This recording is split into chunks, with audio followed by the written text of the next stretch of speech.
મહત્વના સમાચાર સામે આવ્યા છે દાહોદથી। દાહોદ નજીક આવેલા અપલોડ ગામમાં મધમાખીઓના હુમલાથી અફરાતફરી મચી ગઈ હતી।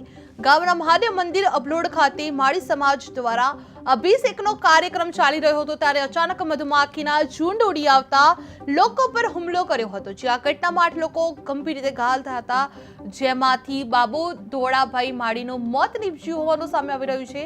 જે દાહોદ અપલોડ ગામે મધમાખી હુમલો કરવામાં આવ્યો હતો, જે ધાર્મિક કાર્યક્રમ દરમિયાન અફરાતફરી મચી ગઈ હતી। જે મધમાખી કરડતા 8 લોકો ગંભીર રીતે ઘાયલ થતા તેમને હોસ્પિટલ ખાતે ખસેડવામાં આવ્યા હતા। તે સારવાર દરમિયાન બાબુ ધોળાભાઈ માળીનું મોત નીપજ્યું હતું। જે ડીજે અવાજથી મધમાખી ઉડી હોવાની આશંકા વ્યક્ત કરવામાં આવી રહી છે। જે અપલોડ ખાતે માળી સમાજ દ્વારા અભિષેકનો કાર્યક્રમ ચાલી રહ્યો હતો ત્યારે અચાનક મધમાખીઓના ઝુંડ ઉડી આવતા લોકો પર હુમલો કર્યો હતો। જે આ ઘટનામાં 8 લોકો ગંભીર રીતે ઘાયલ થતા તેમને હોસ્પિટલ ખાતે ખસેડવામાં આવ્યા હતા, જેમાં સારવાર દરમિયાન બાબુ ધોળાભાઈ માળીનું મોત નીપજ્યું હોવાનું સામે આવી રહ્યું છે। જે દાહોદ અપલોડ ગામે મધમાખીનો હુમલો કરવામાં આવ્યો હતો, જે આ ધાર્મિક કાર્યક્રમ દરમિયાન આ અફરાતફરી મચી ગઈ હતી। જે મધમાખી કરડતા 8 લોકો ગંભીર રીતે ઘાયલ થયા હતા।